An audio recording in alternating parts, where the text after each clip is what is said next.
मित्रों नमस्कार। एक बार पुनः हमारे चैनल पर आपका स्वागत है। हम पिछले दिनों मुहावरा और लोकोक्ति की बात कर रहे थे, तो उस समय हमने जब बात की थी दोनों के अंतर को समझा था और उस समय मुहावरे पर हमने विस्तृत चर्चा नहीं की थी। आज हम इस वीडियो में मुहावरा कैसे जन्म लेता है, फिर उसके अर्थ की प्रक्रिया कैसे निष्पन्न होती है, इस पर हम बात करेंगे। मित्रों, मुहावरा हमारी हिंदी की एक ऐसी संपदा है जो सभी भाषाओं से ली गई है। ये पश्तो से, संस्कृत से, अरबी से, फारसी से। तो इससे क्या है कि हमारा हिंदी का जो मुहावरा कोश है बहुत विस्तृत बन गया है। तो ये मुहावरा जब काम में लिया जाता है तो उससे भाषा कैसी प्रभावी बन जाती है वो हम सब एक जानते हैं। तो आज हम उस मुहावरा का जो कंसेप्ट है वो हिंदी में कैसे आया है और उसका हम भाषा में कैसे प्रयोग करते हैं उस पर हम बात करेंगे। तो मित्रों देखिए, मुहावरा जो शब्द है वो हमारा शब्द अरबी का है। मैंने जब पिछला वीडियो बनाया था तो बताया था कि हम जब बार बार आवृत्ति करते हैं तो वो मुहावरा बन जाता है। तो ये संयोगवश इसमें आवरा है तो हम इसको याद रखने के लिए कह सकते हैं कि यहाँ आवृत्ति का भाग है, भाव है, फ्रीक्वेंसी का भाव है। तो मूलतः ये शब्द मुहावरा अरबी भाषा से आया है और अरबी भाषा में एक धातु है हे वावरे। इसको ध्यान रखना, हे वावरे से आया है जिससे शब्द बनता है हावर। तो हावर का अर्थ होता है लौटाना, मतलब वापस करना। तो मुहावरा हम जब कोई सवाल पूछते हैं तो हम उसका वापस जवाब देते हैं। तो इस तरह संवाद के इस अर्थ में या प्रश्नोत्तर के अर्थ में ये इसका प्रयोग होने लगा। हावर शब्द का प्रयोग किसमें होने लगा? प्रश्नोत्तर में। सवाल किया और जवाब दिया। तो इस तरह संवाद या प्रश्नोत्तर या बातचीत में इस हावर शब्द का प्रयोग होने लगा। फिर हावर से ही जो क्रियार्थक संज्ञा होती है, जैसे पढ़ना, लिखना, सोना, उठना, वैसे तो वो क्रियार्थक संज्ञा रूप बना मुहावरत। ये मुहावरत शब्द बना अरबी में, जो किससे बना? हे वावरे से। हे वावरे से हावर, हावर से मुहावरत। अब आपको पता है कि अरबी जो फारसी है उसमें अरबी से बहुत से शब्द फारसी में आए हुए हैं और फारसी से फिर उर्दू में आते हैं और साथ साथ हिंदी में इसका प्रयोग होता है। तो फारसी में ये शब्द बना मुहावरत की जगह मुहावर, और फिर हिंदी से उसने आकारांत शब्द बना लिया एक मुहावरा। तो मुहावरा इस प्रकार ये शब्द संपन्न हुआ जिसमें संवाद का भाव, प्रश्नोत्तर का भाव मूल शब्द में ही छिपा हुआ है। तो हम यहाँ यही करते हैं कि जब हम कोई बात नए तरीके से कहने की कोशिश करते हैं, वो हम जब अपना वो परंपरागत रूप छोड़ना चाहते हैं तब मुहावरा जन्म लेता है। और मुहावरा एक बार से प्रयोग से जन्म नहीं लेता, उसका बार बार जब प्रयोग करता है तब वो मुहावरा बनता है। जैसे कान पर जूं न रेंगना, तो ये बार बार उपयोग हुआ है इसका। कान पर जूं न रेंगना मतलब कान पर जूं चल रही है परंतु वो पता ही नहीं चलता है कि कान पर जूं रेंगना, मतलब इसका मतलब बिल्कुल ढीठ हो जाना। तो इस प्रकार ये बार बार एक जैसे प्रयोग होते हैं तब मुहावरा सिद्ध होता है। तो संस्कृत में मूलतः मुहावरा जैसा कोई शब्द नहीं है, परंतु उसका पास का शब्द वाग्वृत्ति, वाग्धारा, वाग्वृत्ति ऐसे शब्द वहां प्रचलन में है। हालांकि हरदेव बिहारी ने तो ये कहा है कि संस्कृत में मुहावरों का प्रयोग बहुत कम है, परंतु ये बात उपयुक्त नहीं है क्योंकि संस्कृत में मुहावरा शब्दावली बहुत काफी संख्या में, हालांकि उस रूप में उसका नामकरण नहीं किया गया है। हम तो उससे कोई फर्क ज्यादा नहीं पड़ता है, परंतु हमारे जो हिंदी की जो मूल परंपरा है वहां से मुहावरे खूब संस्कृत से आए हुए हैं। तो हिरण्य वर्ण होना, मुष्टिका प्रहार, ये सब वहां से संस्कृत से शब्द आए हुए हैं। अब हम जब बात करते हैं मुहावरों की, तो इस मुहावरों का अर्थ कैसे निष्पन्न होता है। आपने देखा होगा कि हिंदी में 3 शब्द शक्तियां होती है, अभिधा, लक्षणा और व्यंजना। तो जब कोई हमें प्रयोजन से हम किसी को कहते हैं कि ये, किसी को मानो प्रयोजन से बताना है कि ये इसके यहाँ गरीबी बहुत है, तो हम कहते हैं कि इसके तो खाने के लाले पड़ गए। अब खाने के लाले पड़ने का मतलब यहाँ कहा था कि खाने के लिए भी कुछ नहीं है, वो वो खाने के लिए कुछ नहीं है, इसका मतलब बहुत गरीब है। तो अब जब ये खाने का लाला पड़ना है, ये एक मुहावरा है। तो कहने का उद्देश्य था, प्रयोजन था, और प्रयोजन का क्या था, उसको गरीबी को बताना। जैसे हम कहते बिल्कुल निरी गाय है, तो निरी गाय का कहने का मतलब था कि यहाँ उसको बताना है कि इसका स्वभाव बहुत सरल है। तो ये गाय होना क्या हो जाएगा, मुहावरा बन जाएगा कि ये सरलता का सूचक हो जाएगा। तो धीरे धीरे क्या होता है कि जो हम प्रयोजनवती लक्षणा होती है वो धीरे धीरे रूढ़ि लक्षणा में हो जाती है, जो अभिधा के समीप हो जाती है। जैसे हमने कभी शब्द आए, ये शब्द आए तेल। अब तेल शब्द है वो उसको कहते थे जो तिल से जो रस निकलता था उसको तेल कहते थे, परंतु धीरे धीरे इसका शब्द का अर्थ विस्तार हुआ। अब तिल का भी तेल, मूंगफली का भी तेल, यहाँ तक का मिट्टी का भी तेल या मछली का तेल भी निकलने लग गया। तो एक शब्द जब ये शुरुआत में था तब ये था, इसको ये रूढ़ि लक्षणा में आता था। धीरे धीरे इसका फिर क्या हुआ, ये अभिधा के अर्थ में आ गया। तो वही होता है कि मुहावरा जब शुरू होता है तो प्रयोजनवती लक्षणा, प्रयोजनवती लक्षणा से रूढ़ि लक्षणा, और रूढ़ि लक्षणा से ये अभिधा की तरफ आ जाता है। अब जैसे हम कहीं लिख देते हैं कि ईद का ये तो ईद का चांद है, इसका मतलब ये दिखाई कम देता है। तो ईद का चांद होने का मतलब हम कोई इसमें शब्द शक्ति नहीं ढूंढते, हम कहते हैं ये तो सामान्य अर्थ है। तो परंतु सब शुरू में था तो ये प्रयोजनवती लक्षणा था, फिर धीरे धीरे ये रूढ़ि लक्षणा हो गया, और आगे जाकर के ये क्या हो गया, अभिधा में आ गया। अभिधा का मतलब सामान्य अर्थ। तो हम जब शब्द शक्तियां करेंगे तो उसमें वीडियो में इन शब्द शक्तियों की विस्तार से हम बात करेंगे। तो जो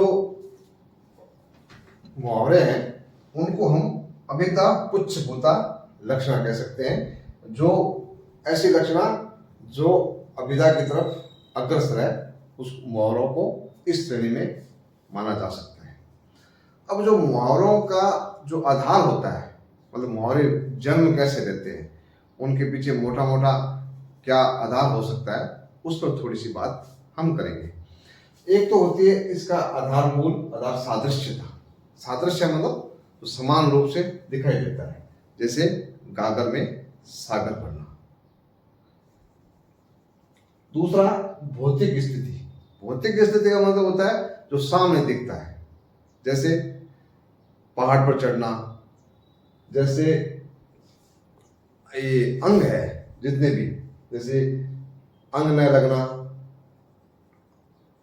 अंग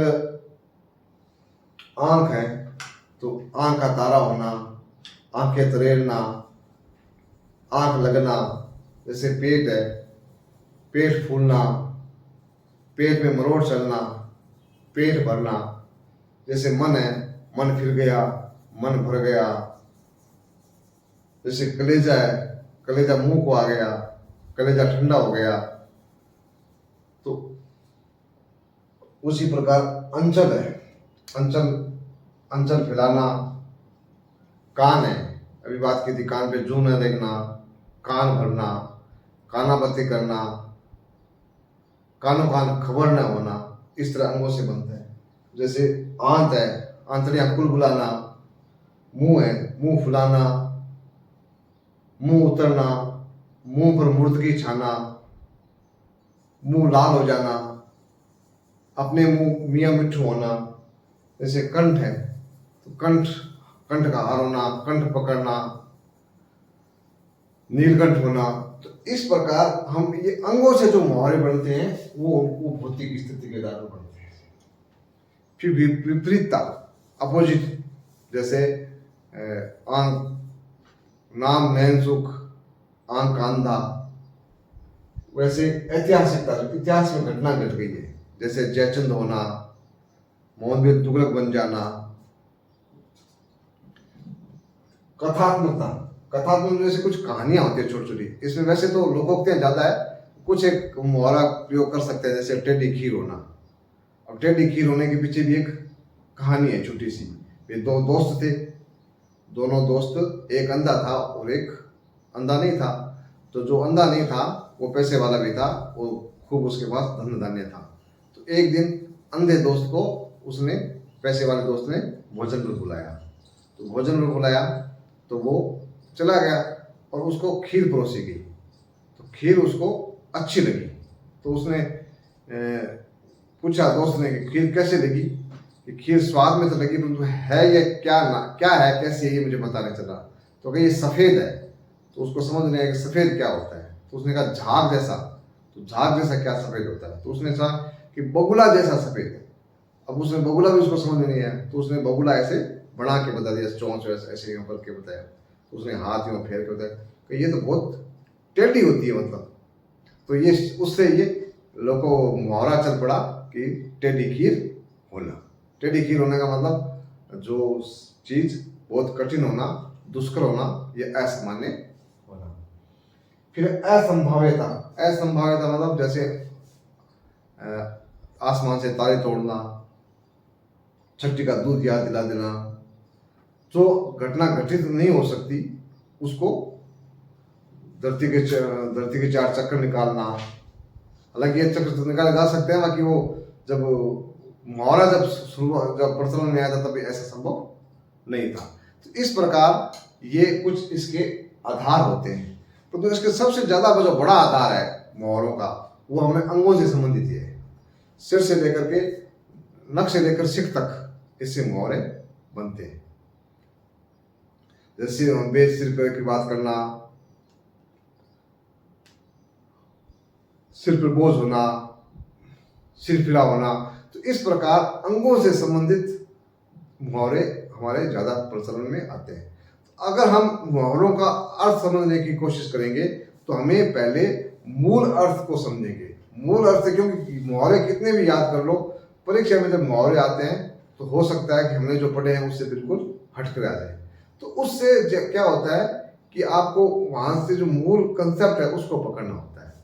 तो जैसे मान लो एक मुहावरा आ गया, बिहारी का एक उदाहरण से हम बात समझ लेते हैं कि दीर्घ उर्जत टूटत कुटम, जुरत चतुर चित प्रीत, परति गांठ दुर्जन ये दई नई यह रीत। बिहारी जो रीतिकाल का श्रेष्ठ कवि हुए हैं और इन्होंने छोटे दोहों में अपनी बात कही है। तो देखो कितने सुंदर कल्पना की है। एक दोहे में 3-4 उन्होंने मुहावरे रख दिए। अब मुहावरों जैसे दीर्घ उलझन, दीर्घ कहते हैं आंखों को उलझना में उलझना। तो आंखें उलझना का मतलब आंखें किसी से मिलती है। अब मिलना तो आंखें मिलती है तो आंखों के मिलने पर जोड़ दिया गया, इसका मतलब जब किसी स्त्री पुरुष से प्रेम होता है आपस में तो हम उसको कहते हैं आंख उसके साथ उलझ गई। हम उसको बरबस जैसे, तो जब बरबस उसको एक तरफ देखना होता है, कोई लड़का लड़की आपस में देखते हैं, स्त्री पुरुष आपस में देखते हैं, तब उनमें आपस में उसको कहते हैं आंखें उलझ गई। आंखें उलझने का मतलब आपस में प्रेम होना। ये ऐसे आंखों की प्रकृति से हम अर्थ लगाएंगे कि इसका मतलब क्या है। टूटत कुटुंब, कुटुंब टूटने का मतलब होता है कि जब परिवार से अलग, क्योंकि उस समय रीतिकाल की रचना ये 18वीं शताब्दी की रचना है। तो 18वीं शताब्दी की रचना में उस समय जब एक लड़की लड़के का प्रेम को उस रूप से नहीं देखा जाता था, उसको पारिवारिक अनुमति के बिना प्रेम करना अपराध माना जाता था। तो उस समय की, उस समय जब अगर प्रेम चित्त मिल रहे हैं आपस में, आंखें मिल रही है, मन टकरा रहा है, तो क्या होता था, कुटुंब टूट पड़ता था। यहाँ कुटुंब टूटने का मतलब होता है परिवार में कलह होना, अशांति होना। जुरत चतुर चित्त प्रीत। अब चित्त मतलब मन और प्रीत मतलब प्रेम। अब मन का जो प्रेम है, चतुर का मतलब होता है वो ज्ञान, नायक नायिका दोनों है, कि जब उनका आपस में प्रेम से उनका चित्त मिलता है तो उससे क्या होता है कि कुटुंब में रार होती है, लड़ाई होती है। बढ़ती गांठ दुर्जन ही, कि जब दो प्रेमी आपस में प्रेम करते हैं तो दुष्ट लोग होते हैं, उनके अंदर गांठ पड़ जाती है। मतलब वो गांठ बांधते हैं कि इनको, इनके प्रेम को आपस में कोई तोड़ना ही तोड़ना है।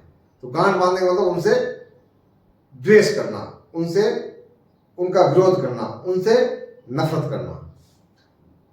दई नई ये रीत, तो ये एक नई रीत है। तो इस प्रकार हम जब गांठ बढ़ने का मतलब, गांठ क्या होती है? गांठ जब भी बढ़ती है तब कोई न कोई उसमें कुछ टूट टूट होती है। तो गांठ बनने का मतलब एक तरह से उसमें जकड़न का भाव आता है। तो जकड़न से हम अर्थ लगाएंगे कि वो प्रेमिका और प्रेमी है उनके विरोधी बन जाते हैं। तो ये एक उनके दिल में गांठ पड़ जाती है। तो ऐसे ही हम सभी मुहावरों का अर्थ निष्पन्न कर सकते हैं, उसकी शब्द की जो मूल प्रकृति है उसको समझ करके।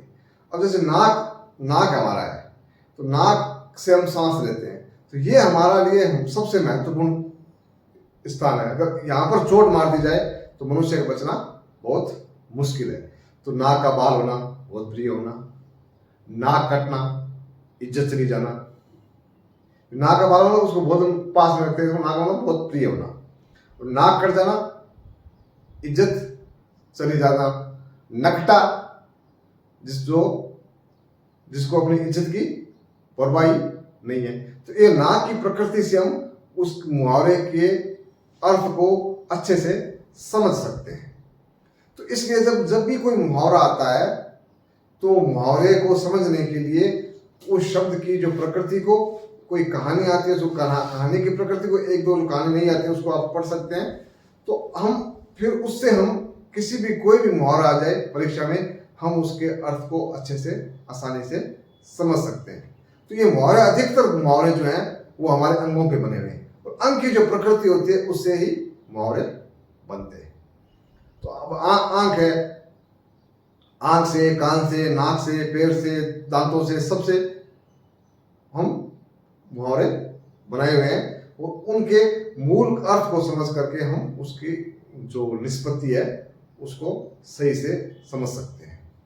तो आप इस मुहावरे की जो श्रृंखला है हम लगातार आगे और बढ़ाएंगे। तब तक के लिए हम आपसे विदाई देते हैं। आप मेरे वीडियो को देखते रहिए, आपको नए नए वीडियो मिलेंगे। इसी के साथ धन्यवाद। जय हिंद, जय भारत।